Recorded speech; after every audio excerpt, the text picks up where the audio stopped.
I made a movie with the same special effects techniques as this movie when I was a kid, and I was in the bathtub.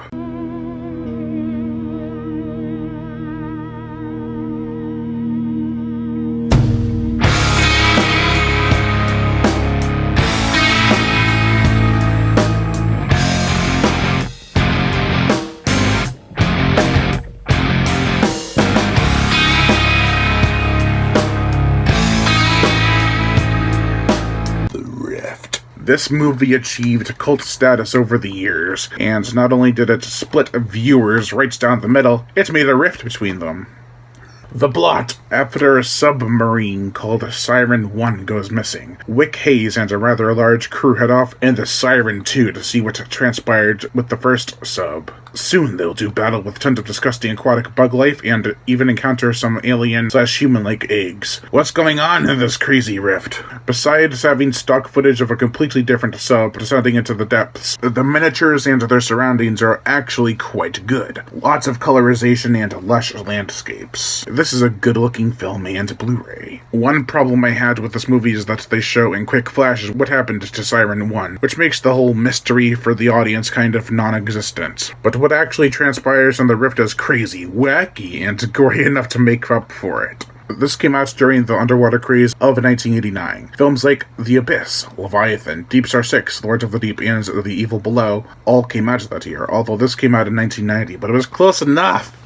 The Abyss had Michael Biehn from The Terminator and Aliens. Leviathan had Peter Weller from RoboCop 1 and 2. Deep Star 6 had Greg Evigan from Terror Birds and Matt McCoy from Abominable. Lords of the Deep had Bradford Dillman from Piranha 1978. The Evil Below had Wayne Crawford from Barracuda. So who did the rift get? Why, none other than kick-ass Ray Wise from RoboCop, Jeepers Creepers 2, and Jurassic City. And badass R. Lee Ermey was also in this movie from Full Metal Jacket and The Texas Chainsaw Massacre. Jack Scalia, who plays in Kraken Tentacles of the Deep, is also a pretty cool character too. In fact, I enjoyed pretty much all of the crew from The Rift, even the ones with either really bad fake accents or really bad dubbing. They even got Edward Purdom from Don't Open Till Christmas and Pieces to cameo. Speaking of Pieces, the director of J.P. Simon directed not only Pieces but Slugs, as well as The Rift. With a $1.3 million budget in place, the production went underway. Principal photography took 8 weeks, while it took 14 weeks to shoot the special effects. Speaking of the special effects, the gore, the effects. There's lots of blood in this movie, no doubt. We get gory gunshot wounds, headshots, blood splattering everywhere. People gruesomely melt and decompose. Most of the special effects are on a lower level of quality, but the practical creature effects are really good most of the time.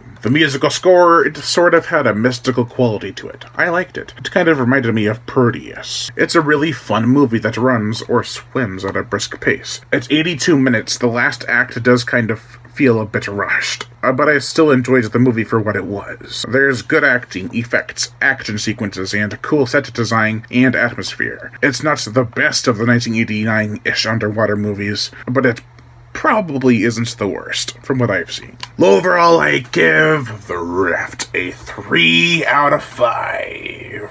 What's really funny is that the sub's exterior looks like a 2-man submersible, while the inside fits like 10 people with room for 10 more. Gotta love low-budget filmmaking. Still, it's kind of interesting to see R. Lee Ermey playing a nicer guy considering, you know, Lion Brian Gatto, host of Horror Show Entertainment. Make sure to like my Facebook page in the description below and leave comments and subscribe.